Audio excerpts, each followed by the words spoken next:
ಬೆಳಗಾವಿ ಜಿಲ್ಲೆಯ ಬೈಲಹೊಂಗಲ ಪಟ್ಟಣದಿಂದ ಮರ್ಕುಂಬಿಗೆ ಹೋಗುವಂತ ಮುಖ್ಯ ರಸ್ತೆ ಅಂದ್ರೆ ಅರ್ಧ ಕಿಲೋಮೀಟರ್ ರಸ್ತೆ ಸಂಪೂರ್ಣವಾಗಿ ಹಾಳಾಗಿದ್ದು ಆ ದೃಶ್ಯಾವಳಿಯನ್ನು ಕೂಡ ನೀವು ನೋಡ್ತಾ ಇರಬಹುದು. ಈ ರಸ್ತೆ ಮೇಲೆ ಪ್ರತಿದಿನ ಸಾಕಷ್ಟು ವಾಹನಗಳು ಕೂಡ ಸಂಚಾರ ಮಾಡುತ್ತಿವೆ ಹಾಗೂ ಸಾಕಷ್ಟು ಜನರು ಕೂಡ ಪ್ರತಿದಿನ ದಿನೇ ದಿನೇ ಈ ರಸ್ತೆ ಮೇಲೆ ಸಂಚಾರ ನಡೆಸುತ್ತಿದ್ದಾರೆ. ಇಲ್ಲಿ ಕೂಡ ನಾವು ನೋಡ್ತಾ ಇರಬಹುದು ಈ ರಸ್ತೆ ಪರಿಸ್ಥಿತಿ ಹೇಗಿದೆ ಅಂದ್ರೆ ಸಾಕಷ್ಟು ತೆಗ್ಗು ಗುಂಡಿಗಳಿಂದ ಹಾಗೂ ಕಲ್ಲುಗಳಿಂದ ಕೂಡಿರುವಂತಹ ಈ ರಸ್ತೆ ಸಾಕಷ್ಟು ಈ ರಸ್ತೆ ಮೇಲೆ ಸಂಚರಿಸುವಂತ ಪ್ರಯಾಣಿಕರಿಗೆ ಮತ್ತು ವಾಹನಗಳಿಗೆ ಸಾಕಷ್ಟು ತೊಂದರೆ ಉಂಟು ಮಾಡುತ್ತಿದೆ.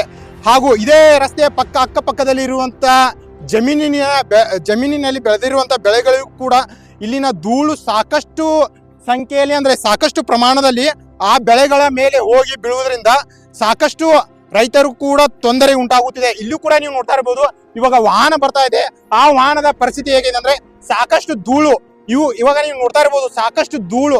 ಈ ಧೂಳಿನಿಂದ ಬೆಳೆದಿರುವಂತ ಬೆಳೆ ಮೇಲೆ ಬೀಳುವುದರಿಂದ ಸಾಕಷ್ಟು ರೈತರು ಕೂಡ ಇಲ್ಲಿ ಸಂಕಷ್ಟಕ್ಕೆ ಈಡಾಗುತ್ತೆ. ಪಕ್ಕದಲ್ಲಿ ಇರುವಂತ ಜಮೀನಿನಲ್ಲಿಯೂ ಕೂಡ ನಾವು ಹೋಗ್ತಾ ಇದೀವಿ.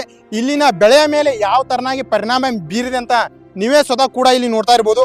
ಇವಾಗ ನಾವು ರೈತರು ಕೂಡ ಇಲ್ಲಿ ಒಂದು ಮನವಿ ಮಾಡಿದ್ವಿ ಇಲ್ಲಿನ ಪರಿಸ್ಥಿತಿ ನೋಡೋಕೆ. ಒಂದು ಅಂದ್ರೆ ಬೆಳೆದಂತ ಬೆಳೆ ಇವಾಗ ಕಡಲೆ ಗಿಡ, ಈ ಕಡಲೆ ಗಿಡನ ನಾವು ಕೀಳ್ತಾ ಇದೀವಿ, ಕಿತ್ತು ಇಲ್ಲಿ ತೋರಿಸ್ತಾ ಇದೀವಿ. ಇಲ್ಲಿ ನೋಡಿ ಸಾಕಷ್ಟು ಧೂಳು, ಅಂದ್ರೆ ಇಷ್ಟೊಂದು ಧೂಳಿಗಳಿಂದ ಕೂಡಿರುವಂತ ಈ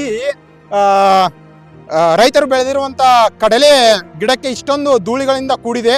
ಹಾಗಿದ್ರೆ ಇಲ್ಲಿನ ರೈತರ ಪರಿಸ್ಥಿತಿ ಇನ್ನೂ ಕೂಡ ಹೇಗಿರಬಹುದು ಅದನ್ನು ಕೂಡ ನಾವು ಇಲ್ಲಿ ನೋಡ್ತಾ ಇರಬಹುದು. ಸ್ಥಳೀಯ ಅಂದ್ರೆ ಇಲ್ಲಿ ಸಂಬಂಧಪಟ್ಟ ಶಾಸಕರು ಆದಷ್ಟು ಬೇಗ ಅಂದ್ರೆ ಗಮನ ಹರಿಸಿ ಈ ರಸ್ತೆನ ಸರಿಪಡಿಸಬೇಕು. ಯಾಕಂದ್ರೆ ಸಾಕಷ್ಟು ರೈತರಿಗೂ ಕೂಡ ತೊಂದರೆ ಉಂಟಾಗ್ತದೆ.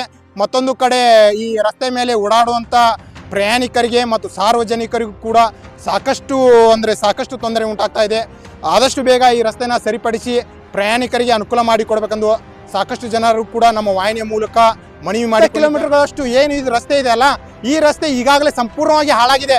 ಸ್ಥಳೀಯ ಶಾಸಕರಾದಂತ ಮಾಂತೇಶ್ ಕೌಜಿಲ್ಗಿ ಅವರು ಈ ರಸ್ತೆಯ ಬಗ್ಗೆ ಗಮನ ಹರಿಸಿ ಆದಷ್ಟು ಬೇಗ ಈ ರಸ್ತೆಯನ್ನ ಸರಿಪಡಿಸುವಂತ ವಿಧಾನ ಮಾಡಬೇಕು. ಯಾಕಂದ್ರೆ ಈ ಪ್ರತಿದಿನ ಅಂದ್ರೆ ಈ ರಸ್ತೆ ಮೇಲೆ ಹೀಗೆ ನೇರವಾಗಿ ಹೋದ್ರೆ ಒಂದು ದೇವಾಲಯವು ಕೂಡ ಸಿಗುತ್ತದೆ. ಅದು ಪ್ರತಿದಿನ ಅಲ್ಲಿ ಹೋಗುವಂತ ಸಾಕಷ್ಟು ಜನರು ಕೂಡ ಈ ರಸ್ತೆ ಮೇಲೆ ಓಡಾಡುವುದರಿಂದ ಈ ರಸ್ತೆ ಮೇಲೆ ದಿನೇ ದಿನೇ ಜನರ ದಟ್ಟಣೆ ಕೂಡ ಹೆಚ್ಚಾಗುತ್ತಿದೆ. ಹಾಗೂ ವಾಹನಗಳ ಸಂಖ್ಯೆ ಕೂಡ ಅಪಾರ ಸಂಖ್ಯೆಯಲ್ಲಿ ಈ ರಸ್ತೆ ಮೇಲೆ ಸಂಚರಿಸುವುದರಿಂದ ಇರುವಂತ ರಸ್ತೆಯು ಕೂಡ ಸಂಪೂರ್ಣವಾಗಿ ಹಾಳಾಗ್ತಾ ಇದೆ. ಕೆಲವೊಂದು ಬಾರಿ ಅಂದ್ರೆ ಈ ಬೈಕ್ಗಳು ಬರುವುದರಿಂದ ಈ ಬೈಕ್ಗಳು ಧೂಳಿನಿಂದ ಮರೆಮಾಚಲಿಕ್ಕೆ ಪಕ್ಕದಲ್ಲಿ ಇರುವಂತ ಅಂದ್ರೆ ಇಲ್ಲಿ ಏನ್ ಕಾಣಿಸ್ತಾ ಇದೆ ಅಲ್ಲ, ಈ ಪಕ್ಕದಲ್ಲಿರುವಂತ ಜನರಿಗೆ ಓಡಾಡಲು ಮಾಡಿರುವಂತ ಈ ರಸ್ತೆಯ ಮೇಲೆ ಬೈಕ್ ಸವಾರರು ಕೂಡ ಸಂಚಾರ ಮಾಡ್ತಾ ಇದ್ದಾರೆ. ಇದರಿಂದಾಗಿ ಕೆಲವೊಂದು ಬಾರಿ ಸಾಕಷ್ಟು ವಾಹನಗಳು ಕೂಡ ಅಪಘಾತಕ್ಕೆ ಈಡಾಗುವಂತ ಪರಿಸ್ಥಿತಿ ಕೂಡ ಎದುರಾಗುತ್ತಿದೆ. ಇಲ್ಲಿ ಕೂಡ ನಾವು ನೋಡ್ತಾ ಇರಬಹುದು ಈಗಾಗಲೇ ಒಂದು ಬಸ್ ಕೂಡ ಬರ್ತಾ ಇದೆ. ಆ ಬಸ್ಸಿನ ಪರಿಸ್ಥಿತಿ ಹೇಗಿದೆ ಅಂದ್ರೆ ಈ ತಗ್ಗು ಗುಂಡಿಗಳಲ್ಲಿ ಈ ಬಸ್ಸನ್ನು ನಾವು ಇಳಿಸಿದಾಗ ಕೆಲವೊಂದು ಬಾರಿ ಟೈರ್ಗಳು ಹಾಗೂ ಕೆಳಗಡೆ ಇರುವಂತ ಪಾಠ ಮತ್ತು ಇಂಜಿನ್ಗೂ ಕೂಡ ಸಾಕಷ್ಟು ತೊಂದರೆ ಕೂಡ ಉಂಟಾಗ್ತಾ ಇದೆ. ಇಲ್ಲಿ ಕೂಡ ನಾವು ನೋಡ್ತಾ ಇರಬಹುದು ಎಷ್ಟೊಂದು ನಿಧಾನವಾಗಿ ಹೋಗ್ತಾ ಇದೆ.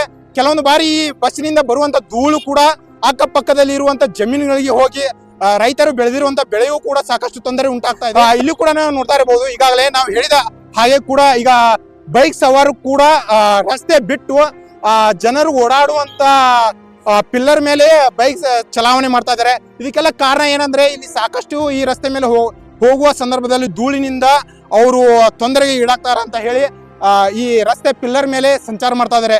ಆದಷ್ಟು ಬೇಗ ಈ ರಸ್ತೆಗೆ ಸಂಬಂಧಪಟ್ಟ ಹಾಗೂ ಸ್ಥಳೀಯ ಶಾಸಕರು ಗಮನ ಹರಿಸಿ ಈ ರಸ್ತೆನ ಆದಷ್ಟು ಬೇಗ ಸರಿಪಡಿಸುವಂತ ಕಾರ್ಯಕ್ಕೆ ಮುಂದಾಗ್ತಾರ ಅಥವಾ ಇಲ್ವಾ ಕಾದು ನೋಡೋಣ. ಇನ್ ನ್ಯೂಸ್ ಬೆಳಗಾವಿ ಜೊತೆ ಶಾನೂಲ್ ಮತ್ತೆ ಖಾನ್ ಬೈಲಹೊಂಗಲ.